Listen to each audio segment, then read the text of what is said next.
They don't post, they don't speak, they simply watch. While the world screams for attention, they drift through the noise like ghosts, invisible, yet seeing everything. Their silence isn't emptiness, it's armor. And in that stillness lies something darker than indifference, control. Because in an age where exposure is currency, to stay unseen is the ultimate rebellion. When everyone is busy performing, the one who watches becomes the real director. The silent ones are not outside the system, they are its mirror. They are the quiet pulse behind the world's noise, watching the chaos unfold without ever leaving fingerprints. It started with a promise, a digital garden, a new world of connection. We were told that to share was to exist, that to post was to belong, that visibility meant life. And so we built shrines to ourselves, feeds filled with fragments of who we wanted to be. The sunsets, the laughter, the pain dressed in pastel tones. We curated our humanity until it looked perfect, but perfection is sterile. And slowly, the real began to rot beneath the aesthetic. Not everyone followed. Some stood at the edge, watching. They saw the storm of validation forming, the dopamine rituals disguised as connection. They scrolled, but never spoke, observed, but never revealed. And the longer they stayed quiet, the more they began to see patterns, desperation, hunger, the need to be seen replacing the need to feel. They realized something no algorithm could calculate, that the moment you need the world to watch you, you've already lost yourself. Silence is not passive, it's an act of self-preservation. Carl Jung once said that in all chaos there is a cosmos.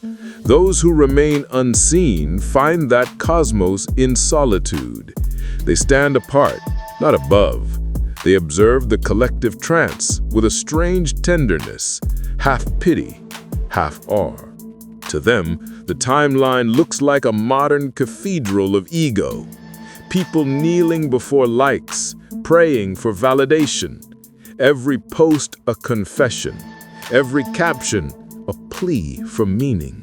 And in that endless stream of images, the watchers begin to see repetition.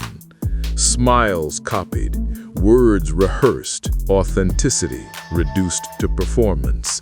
The quiet ones do not escape reality. They choose to feel it directly, without filters, without applause. They reject the constant broadcast because they understand the price of exposure. To be seen by everyone is to belong to no one. They embrace the forgotten virtue of mystery, the ability to exist without explanation. In a world obsessed with sharing, they become the last keepers of the private self. There's a peculiar kind of power in watching without being seen. Michel Foucault called it the panopticon, a structure where the possibility of being watched controls behavior. But what if the watchers are the ones who hold no face at all? The non-posters, the silent ones, exist beyond the glass of digital observation. They see the movements, the trends, the manipulation. They witness the collective psyche, naked and unguarded. Freud would say they've redirected their instinct for exhibition into curiosity and eroticism of the mind, not the body. They study others like anthropologists study tribes.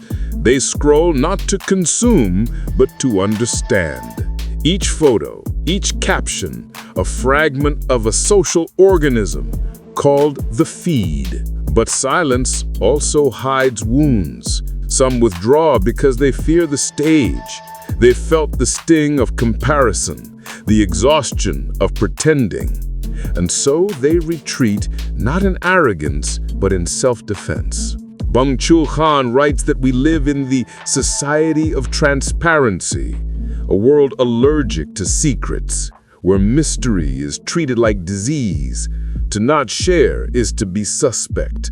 To be silent is to be deviant. Yet in that deviation lies sanity, because every secret is a sanctuary, and those who protect it remain human in a world that wants everything exposed.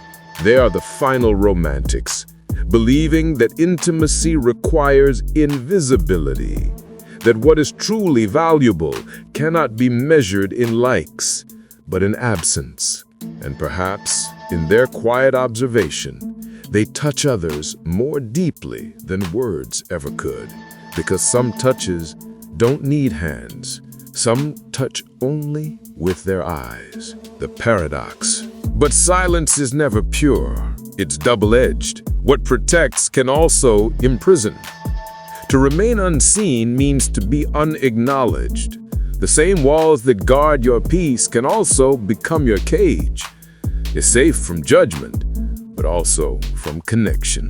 The silent ones crave authenticity, yet their silence can turn into isolation. They vanish between the pixels, untraceable, unforgettable, and yet unseen. The algorithm rewards those who speak. It buries those who don't. So to refuse to post is to slowly fade from the collective memory. And maybe that's the truest form of rebellion, to die digitally, but remain alive within. There's a strange beauty in being forgotten. It frees you from the performance of identity, from the weight of endless visibility. But the paradox remains. They watch a world that no longer sees them.